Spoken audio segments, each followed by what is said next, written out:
Usai dunia menyerukan kemerdekaan bagi Palestina di sidang Majelis Umum PBB, Amerika Serikat mengajukan proposal bersama Israel soal seruan gencatan senjata di Gaza, Palestina. Presiden Donald Trump memperingatkan jika Hamas menolak proposal itu, Israel akan mendapat dukungan penuh Amerika Serikat untuk mengambil langkah militer. Under the plan, Arab and Muslim countries have committed, and in writing in many cases, but I actually would take their word for it. The people I mentioned, I'd take their word for it, to demilitarize Gaza, and that's quickly. Decommission the military capabilities of Hamas and all other terror organizations. Selain itu, Israel juga meminta pembebasan seluruh sandera dalam 72 jam setelah Israel menerima kesepakatan. Penarikan bertahap akan dilakukan pasukan Israel dari Gaza, pelucutan senjata Hamas, serta pembentukan pemerintahan transisi yang dipimpin Badan Internasional. Gaza will have a peaceful civilian administration that is run neither by Hamas nor by the Palestinian Authority. If Hamas agrees to your plan, Mr. President, the first step will be a modest withdrawal, followed by the release of all our hostages within 72 hours. Pengamat hubungan internasional Dina Prapto Raharja menilai Amerika Serikat mengambil peran yang menguntungkan bagi kepentingannya. Pendukung dari Perdana Menteri Netanyahu itu masih fix ya, masih tetap ingin mengambil alih wilayah Gaza, sekaligus juga wilayah tepi barat. Ada dua model yang berbeda, masih competing, plus lagi Amerika Serikat setahu saya juga belum mundur juga ya dari agenda rencana pertamanya dia 21 point plan itu. Lihat ini sangat tergantung juga Amerika Serikat itu sebenarnya mau memainkan kartu apa. Dan jelas Donald Trump pasti mencari deal yang menguntungkan Amerika Serikat. Kini Hamas tengah menelaah dokumen proposal perdamaian Gaza yang digagas Presiden Amerika Serikat Donald Trump. Dukungan banyak negara termasuk Indonesia untuk kemerdekaan Palestina ternyata tak membuat Israel meredakan serangannya. Sejumlah lokasi di Gaza masih menjadi sasaran serangan militer Israel.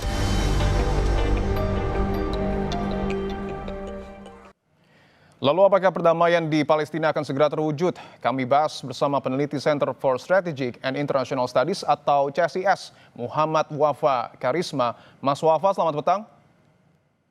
Selamat petang, Mas. Mas Wafa, kita tahu bahwa sudah lebih dari 150 negara mendukung kemerdekaan Palestina, tetapi faktanya masih ada serangan di Gaza. Apakah menurut Anda dunia serius untuk kemudian memerdekakan Palestina?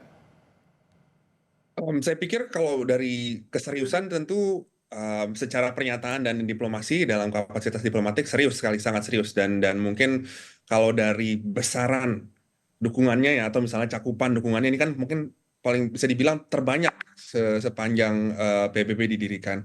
Tetapi tentu ketika disebutkan sebagai keseriusan, metode-metode seperti apa yang bisa digunakan itulah yang kemudian menjadi ada gap, ada jarak, karena banyak hal di PBB itu tergantung dari veto-veto atau tergantung dari intervensi-intervensi hegemon negara-negara besar. Bila negara besarnya tidak melihat perjalanannya atau pathway-nya itu jelas dan bisa didukung, ya otomatis yang lain sulit juga. Jadi dan langkah-langkahnya terbatas hanya di statement diplomatik, hanya di dukungan melalui channel-channel multilateral.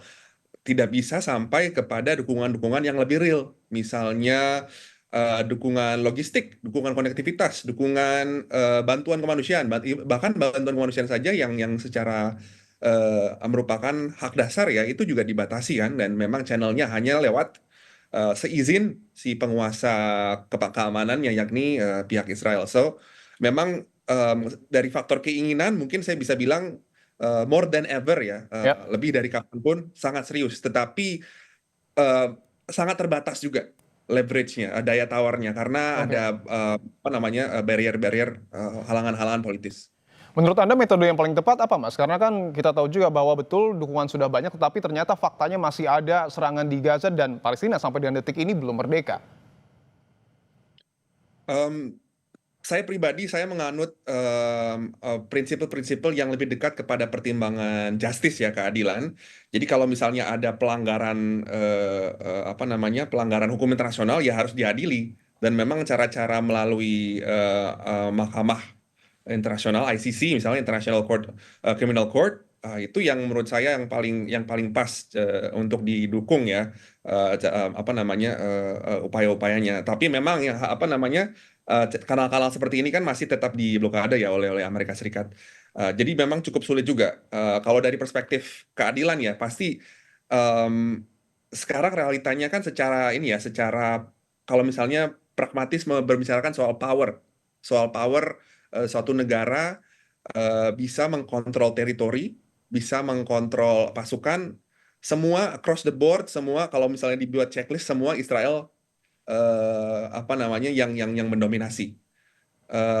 Dan mungkin realitanya kalau worst case scenario, kalau skenario terburuk, one state solution jadinya dengan keadaan seperti ini Oke. ya.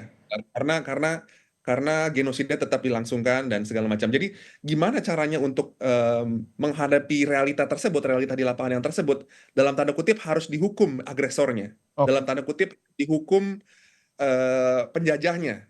Mungkin yang saya bisa tawarkan di sini ya hukuman-hukuman legal ya, Oke. legal. Mungkin ada juga yang beberapa negara yang menyebutkan sanksi dan sebagainya. Itu juga bisa diterapkan kalau misalnya negara-negara yang melihatnya berani dan melihat itu sebagai cocok. Oke, bahwa kita tahu juga dalam beberapa waktu terakhir nampaknya juga Presiden Amerika Serikat Donald Trump sudah memberikan proposal ada 20 poin yang kemudian ditawarkan kepada Hamas. Menurut Anda dalam proposal tersebut siapa yang paling diuntungkan? Kalau itu sudah jelas ya, yang sangat diuntungkan itu Israel ya.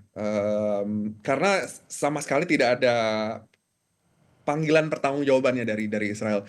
Mereka dalam framing itu ya, dalam framing peace plan-nya, mereka menjadi pihak korban yang kemudian apa namanya, menderita dari serangan terorisme, yang dianggap terorisme oleh apa namanya di dalam 7 Oktober 2023. Dan kemudian yang menjadi pihak yang bertanggung jawab beban kesalahan perangnya itu sepenuhnya di tangan Palestina, karena mereka yang menjadi seperti pihak bandel yang perlu dikontrol, perlu menyerahkan segala macam apa namanya kontrol teritorinya.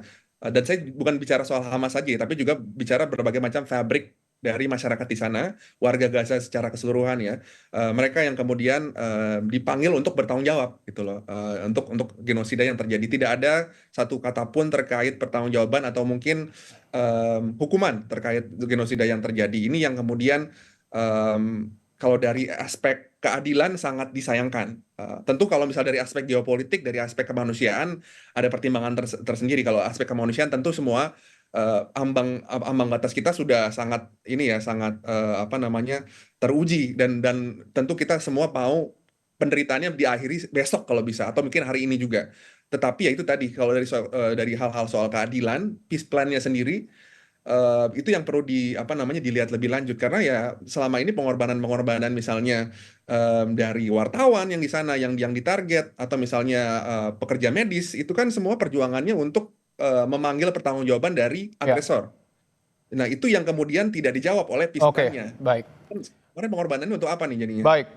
Baik, terakhir mungkin Mas Wafa, ketika memang proposal Trump ini menguntungkan Israel, apa yang kemudian harus dilakukan dunia termasuk Indonesia agar tidak menguntungkan satu pihak saja proposal ini? Kalau misalnya memang secara politis akhirnya rencana ini yang menjadi jalan ke depan, dan walaupun ini masih dilihat dulu ya, karena ini ada beberapa aspek yang agak susah juga, misalnya apa, ultimatum 72 jam dan segala macam, itu juga kita perlu lihat. Dan kemudian nanti pasti ada implikasi juga, kita perlu lihat perkembangan di Israelnya sendiri, karena memang banyak hardline faction atau garis keras di sana, apa namanya, sayap kanan di sana yang mungkin nggak puas juga dan mungkin akan mendorong hal-hal yang lebih agresif, dan kemudian membuat negaranya kembali melanggar apa, ceasefire. Dan itu yang perlu kita lihat. Tapi kalau misalnya pertanyaannya kembalikan lagi, gimana untuk supaya lebih adil?